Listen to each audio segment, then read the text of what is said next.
This meditation is for those who are trying to let go of a habit, but are struggling to actually do it. And so the promise is not that if you listen to this meditation and you practice it, that you'll automatically be absolved of any pain of letting go of any type of addiction. But you may experience a little bit more spaciousness and perhaps more energetic capacity to hold yourself through the challenges of letting go of something. And so we all have experienced this loop, especially in this day and age where technology has become an addiction for most of us. Whether it's the scrolling or the substance, the drink, the food, the validation, the work, the body of another, the dopamine cycles, whatever it is, that chemical balance or imbalance that makes us feel alive, or it's something that allows us to relax when everything is too loud. But we know deep down that this thing or substance or whatever is not actually generative for our health. So we've tried to stop many times. We've made bargains, sworn oath, promises, set up systems, and measured it all out. But then we lose count and we start again. And so in this practice, we're not going to actually ask to stop. We're going to go deeper and we're going to start to look. And so first, let's land into the body. Before going anywhere, we begin with the gate. The gate and the doorway is always the body. If the body doesn't feel safe and we don't feel comfortable in our bodies, we cannot access the deeper parts of our mind or heart. So let's land into the space, into the chair or the ground, and feel your own weight. Feeling the ground beneath you, behind you, underneath you, holding you, the textures, the sensations, the temperature. Noticing where you are tight, noticing where you are relaxed. And just notice. Maybe moving around, alternating the weight, feeling the sensations, and letting the breath come naturally. Slowing it down a little bit, no need to make it big. We're just arriving into the breath.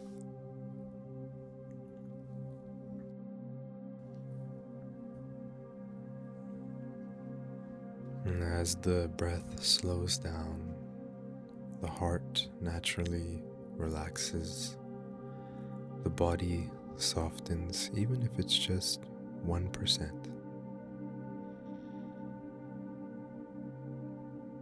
Just notice, right now, there may be a small pull, a small voice, a small craving, or even just this familiar emptiness that's already begun to whisper.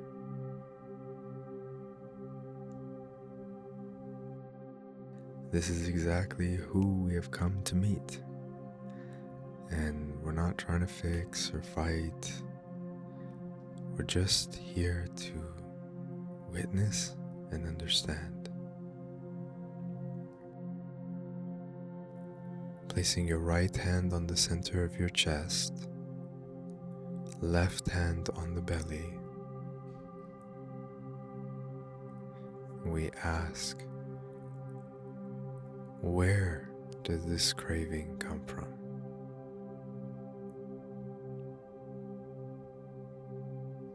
It always has a location.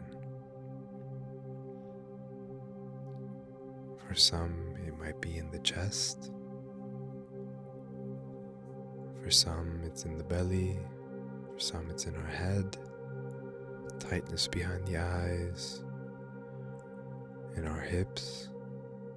There's always some tension point, a location where this energetic density seeks relief from.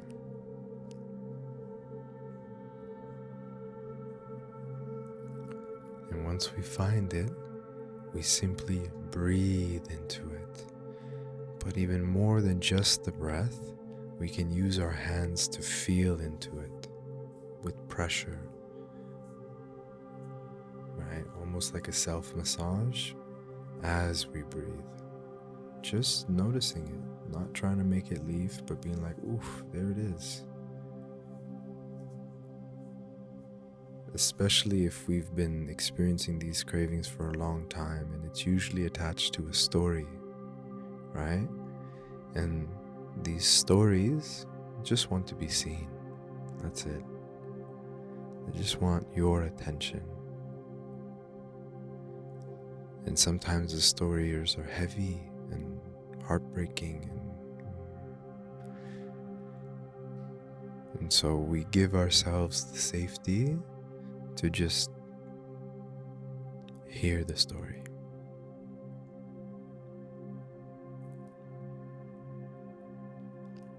And then the response is usually this craving, which makes us feel safe. That's it.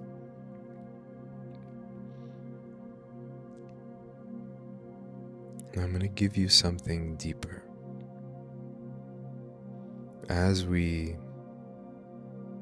sit with this natural response, this craving to do, go, experience our craving, we ask, who is aware of this craving?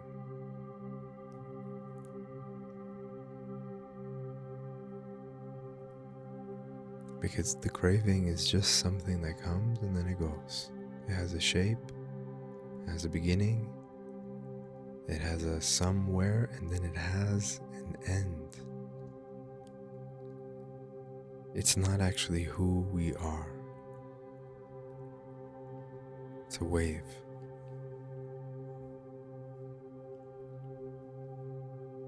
As we sit with the wave, 90 seconds, 2 minutes, 5 minutes,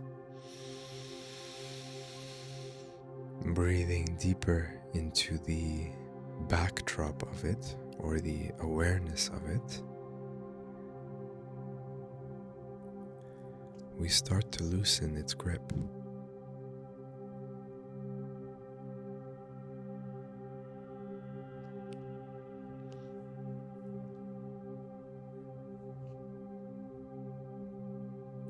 We start to understand that I am not my cravings. I am deeper than that. Who I am is existing within that depth. And everything that arises is in this field of awareness, right? The body is in awareness. Awareness is not in the body. The craving is in awareness. The shame is in awareness. The years of being stuck are in awareness. And awareness has never craved anything. It is what you are before all of this.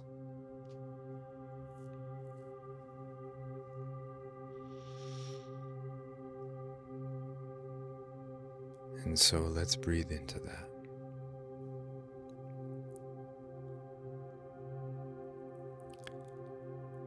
This substance or habit or anything was just a, let's say, band-aid, almost like a promise of peace that gives you temporary relief, but it never lasted.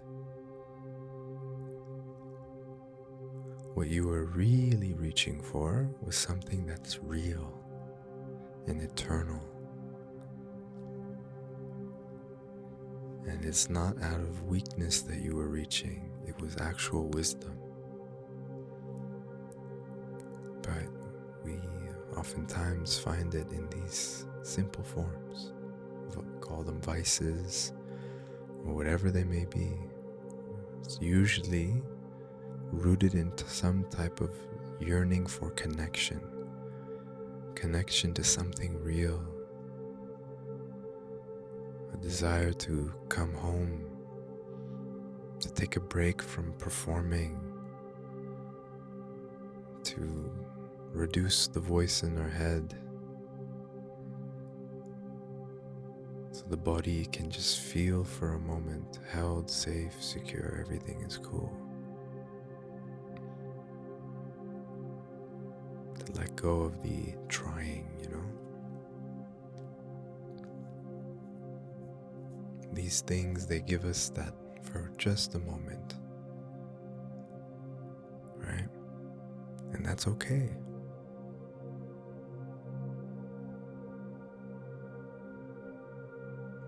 It's the right place that it wants to go, but usually the wrong door.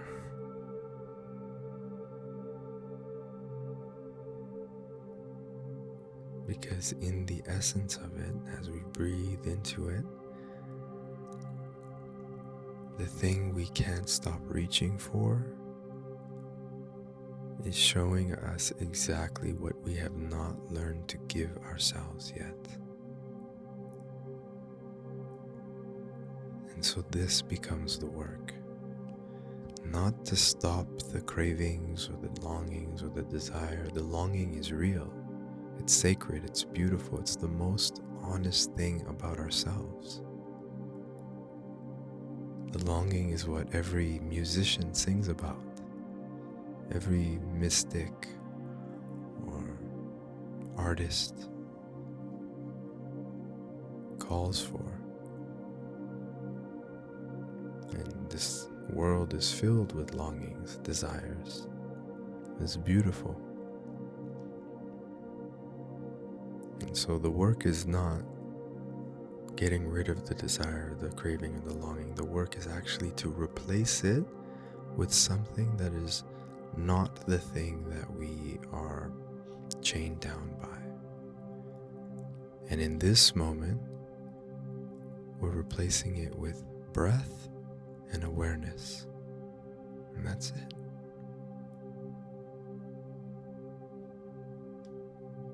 What you're doing right now, breathing, hand on the body, slowing down the day, being here, listening to my voice, participating in this peace that is already here within.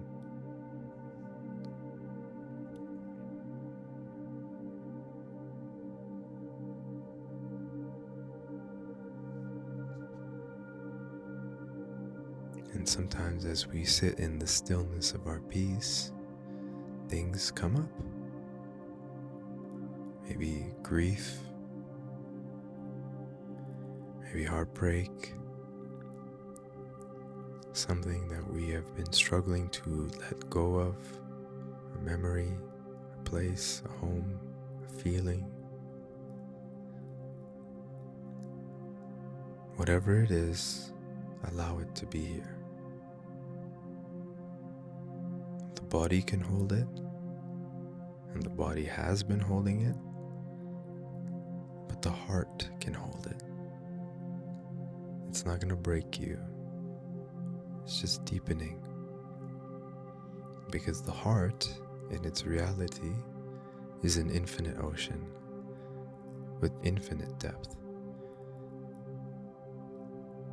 And as you learn to breathe in these experiences, you can drop things into your heart,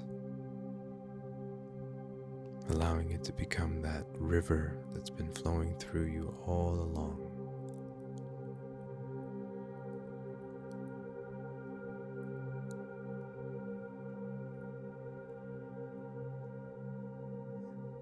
Behind the substance, the addiction, the craving, the pattern, the whatever it may be, it was just a veil hiding you from something that's already here. The peace you were chasing, it's already here.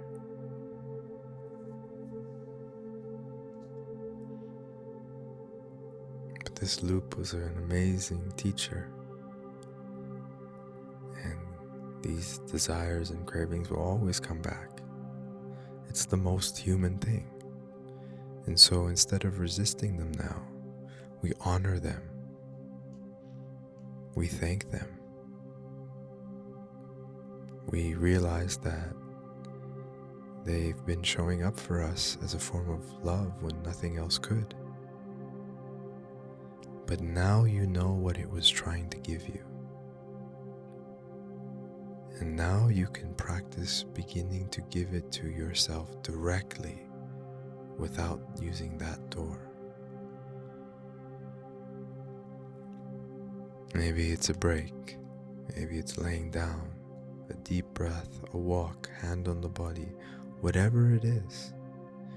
Phone face down, looking up at the sky, breathing into the sunset, or stretching and feeling into the body. Or just reminding ourselves that we are full, we are okay, we are deeply loved, and that home is here.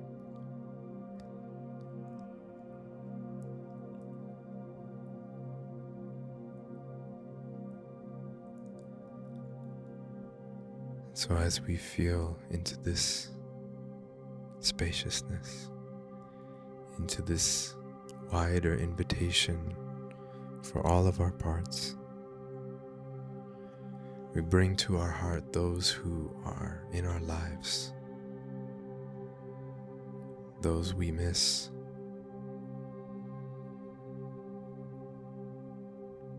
those who maybe carry some type of shame, animosity, or resistance, those who are all struggling, maybe even deeper than our own struggles of cravings.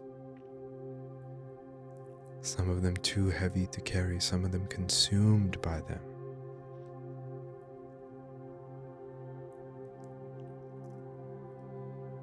And what we do now is we send our embodied prayer to them, not just with words, but in a state, in a felt sense of what you just experienced, even if it was for a second.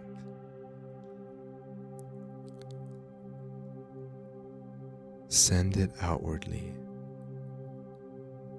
to those who think that they've lost the war, whose lives have been truly disturbed by their addiction. Send it to your ancestors who may have been addicted to whatever they had been addicted to. Send it to family as a protection, as a reminder, as an embodied prayer.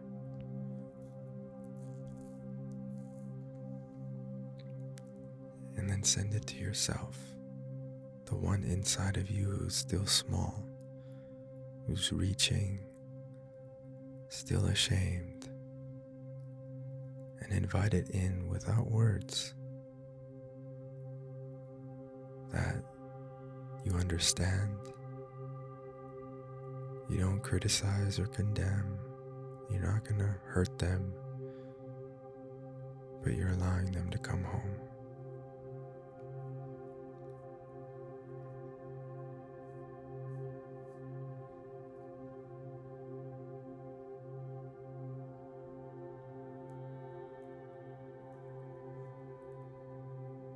So we pray and carry the hearts, praying next to our hearts.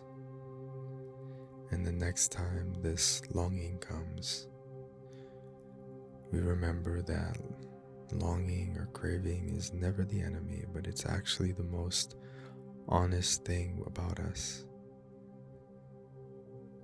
And it's been pointing everything to who we already are.